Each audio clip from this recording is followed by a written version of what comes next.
CG board कक्षा 10वीं के असाइनमेंट को देख लेते हैं। तो सामाजिक विज्ञान के असाइनमेंट का पहला प्रश्न है, डार्विन के सिद्धांत का किस प्रकार राजनयिकों ने दुरुपयोग किया?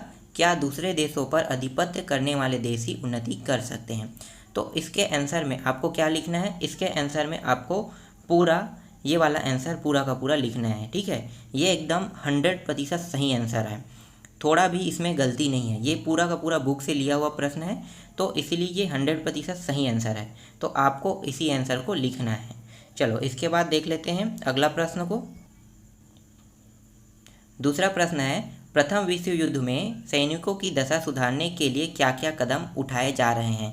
तो देखो यहाँ पे पॉइंट दिया हुआ है। ठीक है, इसको पॉइंट में ही लिखना है। मेन जो है यहाँ पे देखो क्या क्या कदम उठाए जा रहे हैं लिखा हुआ है। तो क्या क्या कदम उठाए जा रहे हैं, इसका मतलब है कि आपको इसका आंसर पॉइंट में ही देना है, तभी तो आप बता पाओगे ना कि ये कदम उठाया जा रहा है।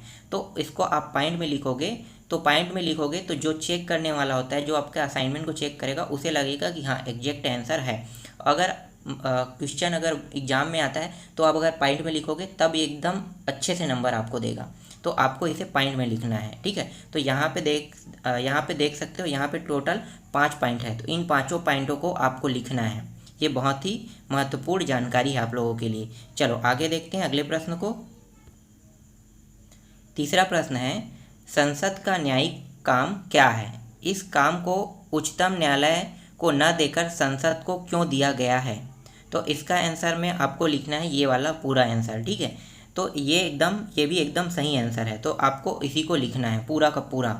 ठीक है, चलो आगे देखते हैं नेक्स्ट प्रश्न को।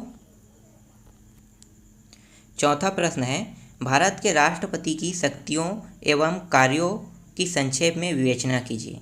तो हमें इसके कार्यों की संक्षेप में विवेचना करना है। ये तो बहुत बड़ा टॉपिक है, पता है। राष्ट्रपति की शक्तियाँ जो है ना, बहुत सारी शक्तियाँ हैं।